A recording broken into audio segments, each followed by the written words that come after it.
ഈ new year പുതുവയ്പിൻ്റെ കൂടെ ആയാലോ? അപ്പോൾ വെൽക്കം ടു എൽഎക്സ് മിസ്റ്റീരിയസ് വേൾഡ്.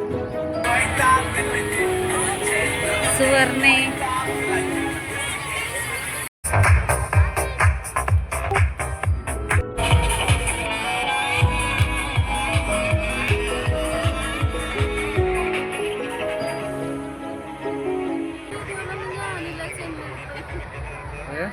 ഇവിടെ ഞാനും ആൻറ്റിയും സുവർണയും കൂടെ വൻ ചർച്ചയിലൊക്കെയാണ്. അപ്പം നിങ്ങൾ വിചാരിക്കും ന്യൂ ഇയറിനെ പറ്റിയിട്ടാണ്. ഒന്നുമല്ല, യൂട്യൂബിനെ പറ്റിയിട്ടാണ് ഇവിടെ ചർച്ച. വ്ലോഗ് കണ്ടോ, ലൈക്ക് ചെയ്തോ, അങ്ങനെയുള്ള അന്താരാഷ്ട്ര ചർച്ചയിലാണ് ഞങ്ങൾ.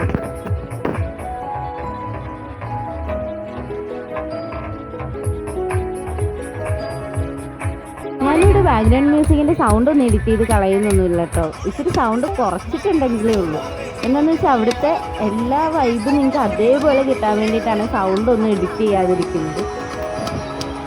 അതുകൊണ്ട് തന്നെ നല്ല പേടിയുണ്ട് കോപ്പിറൈറ്റ് അടിച്ച് കൈ കിട്ടാതിരുന്ന.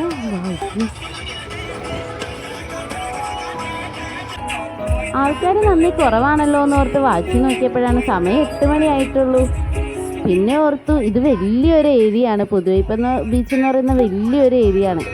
ഇവിടെ ഇപ്പം തന്നെ അത്യാവശ്യത്തിലധികം ആൾക്കാരുണ്ട്. പക്ഷേ ഏരിയ വലുതായതുകൊണ്ട് നമുക്കിങ്ങനെ തോന്നുന്നതാണ്.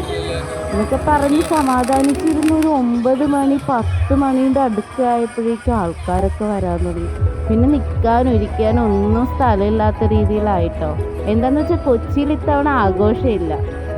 ഡോക്ടർ മൻമോഹൻ സിംഗ് മരിച്ചതിനെ തുടർന്ന് കൊച്ചിയിലെ എല്ലാ പ്രോഗ്രാംസും റദ്ദാക്കിയിട്ടുണ്ട്. അതുകൊണ്ട് കാർണിവലോ സാന്റാക്ലോസിനെ കത്തിക്കലോ അങ്ങനെ ഒരു പരിപാടി അവിടെ ഇല്ല കേട്ടോ. 4 മണി 5 മണി ആകുമ്പോൾ തന്നെ അവിടെ ഗേറ്റൊക്കെ ക്ലോസ് ചെയ്ത് എല്ലാവരും തിരിച്ചയക്കുന്നുണ്ട്. തിരിച്ചയച്ച എല്ലാവരും നേരെ വന്നത് നമ്മുടെ പുതുവൈപ്പ് ബീച്ചിലേക്കാണ് കേട്ടോ. അതുകൊണ്ട് തന്നെ ഒരു 10 മണി 11 മണി ആയപ്പോൾ തന്നെ പുതുവൈപ്പ് ബീച്ച് ആൾക്കാരെ കൊണ്ട് നിറഞ്ഞു.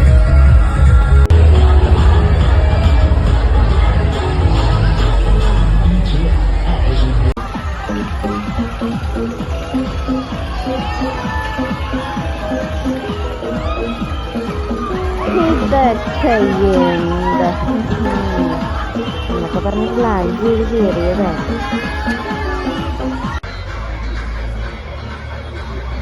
ജെയിൻ്റ് വീലോ എനിക്കോ പേടിയോ ഇതൊക്കെ പറഞ്ഞ് കയറിയിട്ട് എൻ്റെ അലർച്ചയായിട്ട് ഞാൻ തന്നെ പേടിച്ചു. അത് നോക്കി അതിലും അലർച്ചയാണ് സുവർണ അവിടെ.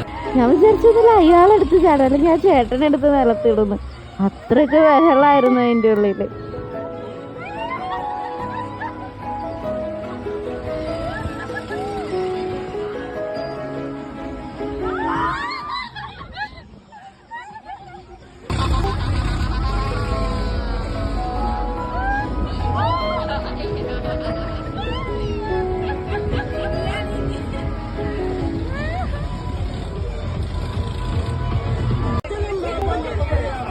മനീഷ് ഇവിടെ കാര്യമായിട്ട് എന്തൊക്കെയോ പറയുന്നൊക്കെ ഉണ്ട് കേട്ടോ.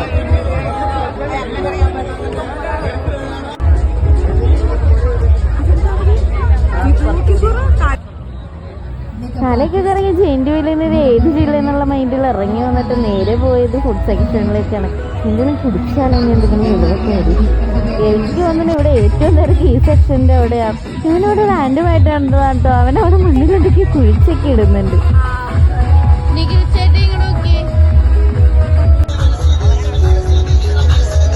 അങ്ങനെ ഫൈനലി 2024 ചാറ്റയും പറഞ്ഞു പോയി. 2025 പുതു വർഷമായി. ഐ ഹോപ്പ് ഇത്തവണയെങ്കിലും നല്ല വർഷമായിരിക്കണം. എന്നെ സംബന്ധിച്ചിടത്തോളം 2024 അത്യാവശ്യത്തിലേറെ ഷോക്ക് വർഷമായിരുന്നു കേട്ടോ. അതിൻ്റെ തീർന്ന മണിക്കൂറുകൾ അതിലും വലിയ പെയിൻഫുള്ളായിട്ടുള്ള കുറേ മണിക്കൂറുകളായിരുന്നു അതിൻ്റെ എൻഡും. കുറേ പെയിൻഫുൾ മൂമെൻറ്റ്സും കുറേ ഹാപ്പിനെസ്സും കുറേ ഓർമ്മകളും തന്ന നിസ്സാരമായി അതങ്ങോട്ട് കടന്നുപോയി. ആരോടും പരാതിയുമില്ല, ആരോടും പരാതിപ്പെടാനുമില്ല.